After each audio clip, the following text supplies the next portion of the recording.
Welcome to your YouTube channel Rajasthan G K by AI. तो आज का हमारा टॉपिक है राजस्थान का भौतिक प्रदेश, और उसमें भी हम बात करेंगे उत्तर पश्चिमी मरुस्थलीय प्रदेश की। जी, जिसे हम आम भाषा में थार का मरुस्थल कहते हैं। बिल्कुल। तो सबसे पहले इसकी उत्पत्ति की बात करते हैं। ये बना कैसे? देखिए, इसकी कहानी बहुत पुरानी है। सर सिरिल फॉक्स और ब्लैंडफोर्ड जैसे जो जियोलॉजिस्ट थे, जी। उनका मानना है कि आज जहां ये मरुस्थल है, हम्म। वो टर्शियरी काल में मतलब तृतीय महाकल्प तक एक सागर का हिस्सा था। सागर का? जी, टेथिस सागर का। और ये जो थार का मरुस्थल है, ये basically great paleo Arctic Africa मरुस्थल का ही पूर्वी भाग माना जाता है। ये तो बहुत ही इंटरेस्टिंग बात है कि रेगिस्तान की जगह कभी समंदर था, पर इसका कोई प्रूफ है? मतलब हम ये कैसे मान लें? हाँ, बिल्कुल हैं, और प्रमाण भी एक नहीं कई हैं। सबसे पहला और सबसे बड़ा प्रमाण तो है वहां मौजूद खारे पानी की झीलें। अच्छा, जैसे सांभर, डीडवाना। एग्जैक्टली, ये झीलें उसी डेथिस सागर के बचे हुए अवशेष हैं। हम्म। और दूसरा प्रमाण? दूसरा प्रमाण जमीन के नीचे मिलता है। वहां जो टर्शियरी कालीन अवसादी चट्टानें हैं, उनमें जीवाश्म खनिज मिलते हैं। जीवाश्म खनिज मतलब फॉसिल फ्यूल्स। जी, जैसे कोयला, पेट्रोलियम, प्राकृतिक गैस और चूना पत्थर। यह सब इस बात का सबूत हैं कि यहाँ कभी समुद्री जीवन था। और एक और बहुत बड़ा सबूत मिला था ना जैसलमेर में? हाँ, वो तो शायद सबसे ठोस सबूत है। जैसलमेर के कुलधरा गांव में मछली के मतलब वेल मछली के अवशेष मिले हैं। अरे वाह! रेगिस्तान में वेल मछली, ये तो पक्का कर देता है कि वहां सागर था। बिल्कुल। अब ये तो हुई प्राकृतिक बात, लेकिन मरुस्थल बनने में कुछ मानवीय कारण भी हैं। अच्छा, जैसे? जैसे कि अतिचारण मतलब ओवरग्रेजिंग, फिर वनोन्मूलन, बढ़ता हुआ जनसंख्या का दबाव। और मिट्टी और पानी का गलत इस्तेमाल भी तो है। जी, मृदा और जल का अनुचित प्रबंधन, इन सब ने मिलकर प्रक्रिया को और तेज कर दिया। तो इस क्षेत्र को अलग-अलग समय पर अलग-अलग नाम भी दिए गए होंगे। हाँ, बिल्कुल। जैसे डॉक्टर ईश्वरी प्रसाद ने यहाँ की जैव विविधता को देखकर इसे रूक्ष क्षेत्र कहा। रुक्ष क्षेत्र, जी ये तो शायद किसी परीक्षा में भी आया था। जी, ये RAS 2012 का प्रश्न है। और कोई नाम? हाँ, चीनी यात्री हुएनसांग ने इस मरुप्रदेश को गुर्जरात्रा प्रदेश का नाम दिया था। गुर्जरात्रा प्रदेश। और डॉक्टर पी मरमर के अनुसार ये मरुस्थली प्रदेश ग्रेट पेलियो आर्कटिक अफ्रीका मरुस्थल का ही पूर्वी भाग है। अच्छा, जी तो दुनिया के दूसरे हिस्सों में भी इसे अलग-अलग नामों से जाना जाता होगा। जी, जैसे अफ्रीका के सहारा में इसे इर्ग कहते हैं। इर्ग। पाकिस्तान में जो इसका हिस्सा है, उसे चोलिस्तान या चलिस्तान कहा जाता है। चोलिस्तान, ये नाम तो सुना है। तुर्किस्तान में इसे क्वेडम कहते हैं, और लीबिया व मिस्र में इसका नाम सिरिर है। और अपने राजस्थान में स्थानीय लोग क्या कहते हैं? राजस्थान में इसे स्थानीय रूप से थाली कहते हैं, और ये सवाल वीडियो 2021 में पूछा भी गया था। अच्छा, थाली। और थार नाम? थार नाम से तो इसे पूरे राजस्थान में जाना जाता है। ये राजस्थान पुलिस 2020 की परीक्षा में आया था। तो अब थार मरुस्थल की कुछ खासियतों मतलब विशेषताओं पर आते हैं। जी, देखिए, थार मरुस्थल की कई ऐसी बातें हैं जो इसे दुनिया के बाकी मरुस्थलों से अलग बनाती हैं। पहली बात तो ये कि ये विश्व का युवा मरुस्थल है। युवा मरुस्थल। जी, और ये विश्व का सर्वाधिक जनसंख्या वाला मरुस्थल भी है। मतलब सबसे ज्यादा लोग यहीं रहते हैं। हाँ, और सिर्फ जनसंख्या ही नहीं, जनसंख्या घनत्व भी सबसे ज्यादा यही है। ये तो बहुत बड़ी बात है। और सुनिए, ये सर्वाधिक जैव विविधता वाला मरुस्थल भी है। और अगर हम क्षेत्रफल की बात करें, हाँ। तो ये विश्व का 9वां सबसे बड़ा उष्णकटिबंधीय मरुस्थल है। 9वां सबसे बड़ा? और इसे विश्व का सबसे धनी मरुस्थल भी तो कहते हैं। बिल्कुल। और इसी वजह से वर्ल्ड हाउस ने इसे विश्व का शक्ति ग्रह कहा है। विश्व का शक्ति ग्रह, पावर हाउस। ऐसा क्यों? क्योंकि यहाँ पारंपरिक और गैर पारंपरिक दोनों तरह के ऊर्जा के स्रोत मिलते हैं। अच्छा, मतलब कोयला, गैस के साथ साथ सोलर और विंड एनर्जी भी। एग्जैक्टली। और यहाँ की जलवायु शुष्क और अर्धशुष्क प्रकार की है। और यहाँ गर्मियों में जो गर्म हवा लू चलती है उसका भी खास नाम है। जी, लू को ग्रीन ड्राउट के नाम से भी जाना जाता है। Green drought?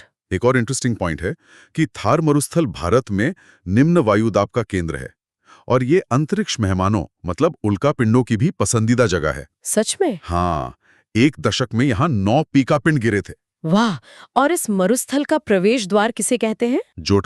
जोधपुर को मरुस्थल का प्रवेश द्वार और मरुस्थल का केंद्र दोनों ही उपनामों से जाना जाता है। और सिंह द्वार? मरुस्थल का सिंह द्वार शेखावाटी को कहा जाता है। ठीक है, अब इसके विस्तार की बात करते हैं। ये कहाँ-कहाँ तक फैला है?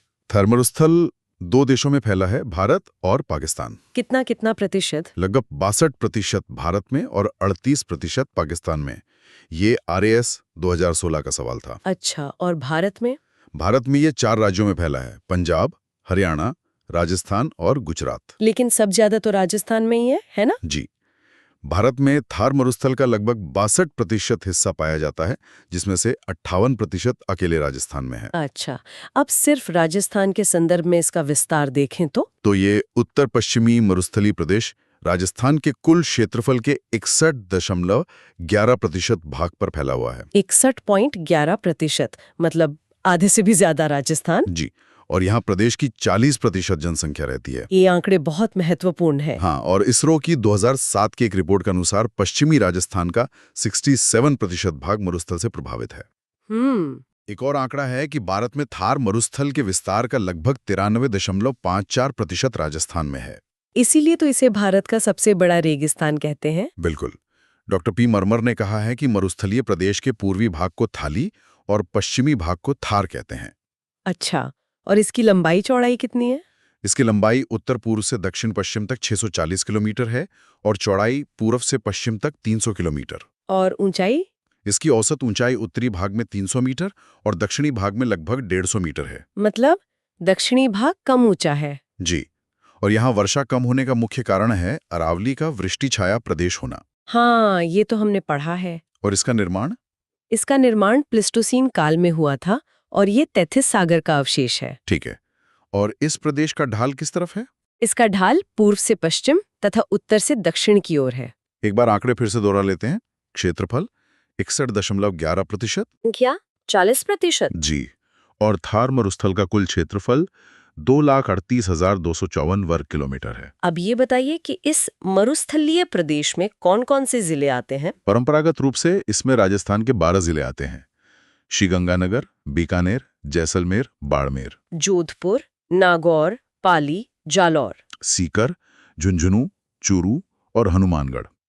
हनुमानगढ़ 12 जुलाई 1994 को नया जिला बनने पर इसमें शामिल हुआ। और अब जो जिलों का पुनर्गठन हुआ है उसके बाद इसमें श्रीगंगानगर, बीकानेर, जैसलमेर, बाड़मेर, बालोतरा, पाली, जालौर, सीकर, झुंझुनू, चूरू, नागौर, डीडवाना कुचामन, फलोदी और जोधपुर शामिल हैं। मतलब कई नए जिले भी अब इसका हिस्सा हैं। जी, बालूका स्तूपों के आधार पर इसे 2 भागों में भी बांटा गया है। अच्छा, पहला बीकानेर संभाग, जिसमें श्रीगंगानगर, हनुमानगढ़, चूरू, बीकानेर है, और दूसरा जोधपुर संभाग, जोधपुर संभाग में। जैसलमेर, बाड़मेर, बालोतरा, पाली, जालौर, जोधपुर। ठीक है, अब जरा इसकी भौगोलिक स्थिति मतलब अक्षांश और देशांतर की बात कर लेते हैं। जरूर। इसका विस्तार 25 डिग्री उत्तरी अक्षांश से 30 डिग्री 12 मिनट उत्तरी अक्षांश के बीच है। और देशांतर? और 69 डिग्री 30 मिनट पूर्वी देशांतर से 75 डिग्री 45 मिनट पूर्वी देशांतर के मध्य। यहाँ की जलवायु तो शुष्क और विषम होगी? जी, शुष्क व अत्यधिक विषम, और औसत वार्षिक वर्षा 20 से 50 सेंटीमीटर होती है। और मिट्टी? प्रमुख मिट्टी रेतीली व बलुई है। यहाँ पेड़ पौधे कैसे मिलते हैं? यहाँ मरुद्भिद वनस्पति और कंटीली झाड़ियां पाई जाती हैं। जैसे? प्रमुख वृक्ष हैं रोहिड़ा, खेजड़ी, थोर, नागफनी, केंकड़ा, खजूर, आंख, कैर, बेर। और खेजड़ी जिसे कल्पवृक्ष भी कहते हैं? बिल्कुल।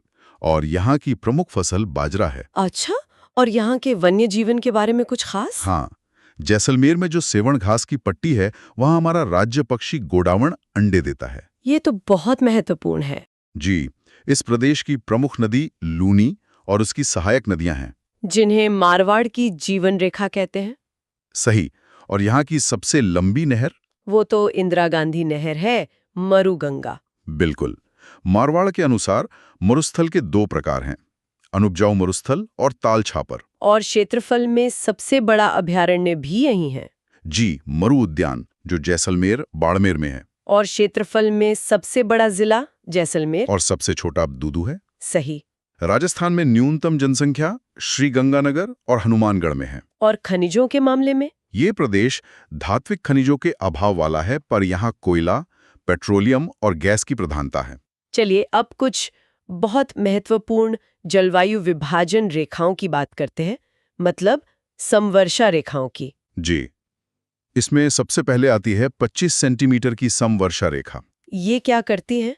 यह उत्तर पश्चिमी मरुस्थलीय प्रदेश को 2 भागों में बांटती है। कौन कौन से? पहला शुष्क मरुस्थलीय प्रदेश और दूसरा अर्ध शुष्क प्रदेश, जिसे राजस्थान बांगर भी कहते हैं।